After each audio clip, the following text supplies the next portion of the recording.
Ya, perkenalkan, saya Sobar Ariel Yoto.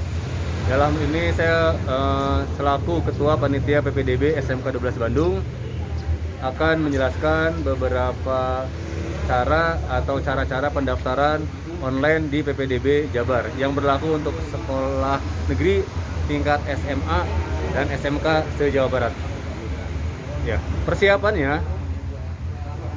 PPDB sudah dimulai sejak awal Mei, yaitu dengan cara pembagian akun kepada seluruh siswa SMP yang ada di Jawa Barat.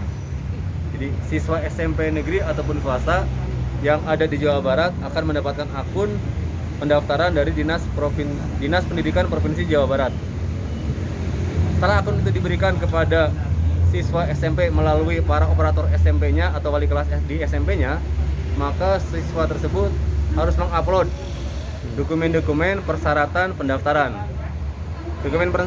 Dokumen persyaratan pendaftaran itu dibagi dua, yaitu ada persyaratan umum, seperti ada di sana, ada persyaratan khusus. Nah, jadi siswa itu harus mengupload dokumen-dokumen persyaratan umum, diantaranya keterangan lulus atau ijazah. Ijazah itu berlaku hanya untuk alumni atau siswa lulusan tahun 2020 atau 2019 dan sananya. Tapi untuk tahun 2021 biasanya hanya cukup dengan surat keterangan kelulusan saja.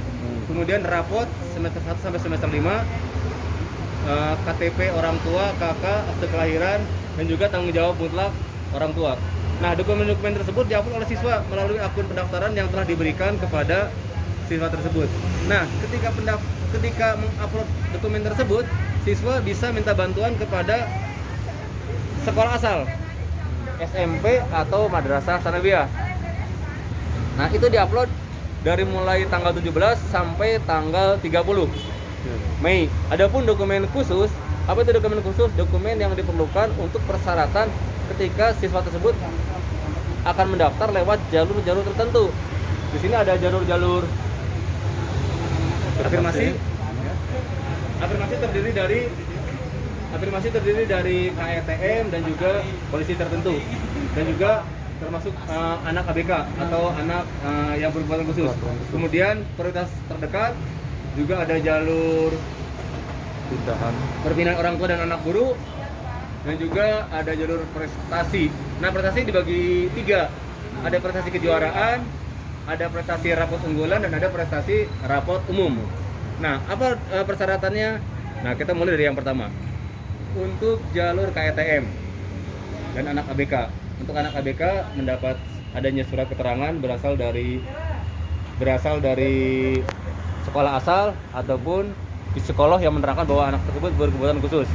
Untuk KETM, untuk KETM persyaratan khususnya adalah berupa kartu-kartu yang menerangkan bahwa orang tua tersebut atau keluarganya termasuk keluarga yang ekonomi yang tidak mampu. Di antaranya kartu KIP, PKH, KIS, KKSA, dan sebagainya. Itu pun harus terdata atau terdaftar di DTKS, Dinas Sosial. Itu persyaratan umum jalur afirmasi KETM. Afirmasi kondisi tertentu, apa persyaratan khususnya?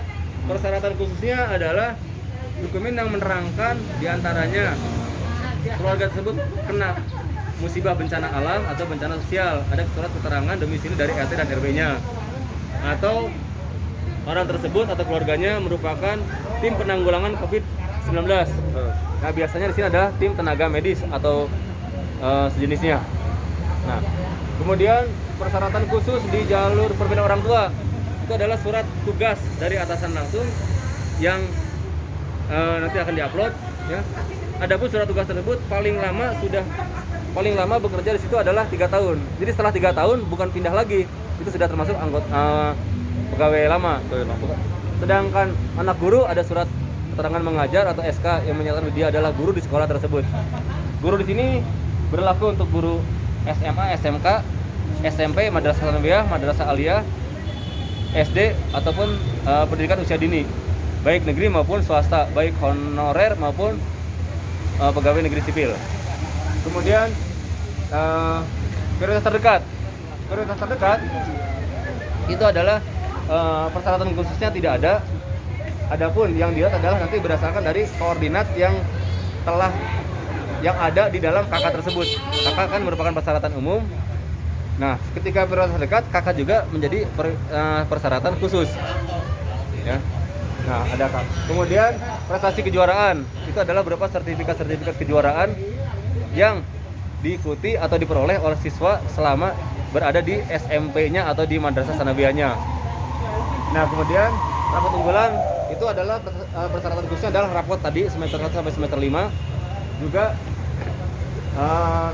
prestasi rapot umum juga sama seperti itu, adalah rapot dari semester 1 sampai dengan semester 5. Nah, dokumen khusus tersebut harus diupload paling lambat tanggal 5 Juni. Ya. Kenapa diupload sebelum pendaftaran? Pendaftaran tahap pertama tanggal 7 sampai 11 Juni. Ya. Tanggal 7 sampai tanggal 11 Juni. Itu adalah pendaftaran pertama. Kenapa harus diuploadnya sebelumnya? Supaya server tidak sibuk sehingga si pendaftar tidak mengalami kendala. Nah, pendaftaran tanggal 7 sampai tanggal 11, pengumuman tanggal 21, besoknya daftar ulang 3 hari. Tahun sekarang pendaftaran daftar ulang 3 hari dikarenakan untuk mencegah adanya kerumunan, ya, dan juga untuk mencegah penyebaran COVID-19. Kalau tahun-tahun sebelumnya hanya 2 hari pendaftar ulang.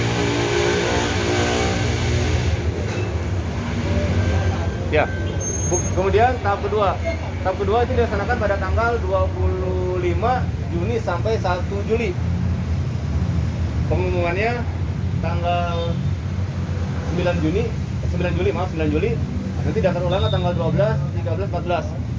Nah, di tahap pertama itu adalah jalur-jalur afirmasi, perpindahan orang tua, prioritas terdekat, prestasi kejuaraan, dan juga prestasi rapot unggulan. Nah, kalau tidak lulus di tahap pertama, ya, itu siswa bisa mendaftarkan di tahap kedua. Untuk SMK itu adalah tahap kedua adalah berupa prestasi rapot umum. Nah, gimana kalau lulus? Harus daftar ulang. Gimana kalau tidak daftar ulang? Kalau tidak daftar ulang, dianggap mengundurkan diri. Tapi siswa tersebut kalau tidak daftar ulang di tahap pertama, sementara siswanya sudah lulus, itu tidak bisa daftar lagi ke tahap kedua karena aku sudah terkunci.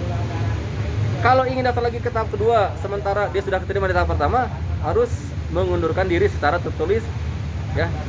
Jadi mengajukan permohonan pengunduran diri secara tertulis di atas materai yang dibuat oleh orang tua langsung atau walinya. Nah, setelah itu baru akun akan dibuka dan bisa diperbolehkan daftar ke tahap kedua. Nah, tahap kedua ini juga sama daftar ulangnya, pengumuman tanggal 12 Juli, daftar ulang 12, 13, 14, sorry. Pengumuman tanggal 9, daftar ulangnya 12, 13, 14. Sedangkan 15, 16, 17 sampai 18 itu adalah hari persiapan untuk masa orientasi sekolah.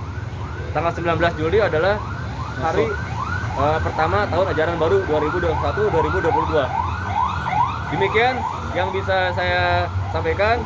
Kalau ada permasalahan atau ada yang ingin dilaporkan atau ada yang diungkapkan atau informasi lebih lanjut lagi kepada kami di SMK 12 Bandung, silakan hubungi nomor yang tertera di bawah ini. Nah, ini nomor-nomornya. Ya, itu nomor-nomornya. Silakan hubungi nomor-nomor tersebut dan kami siap menginformasikan atau menjawab pertanyaan yang berkaitan dengan PPDB di SMK 12 Bandung. Terima kasih.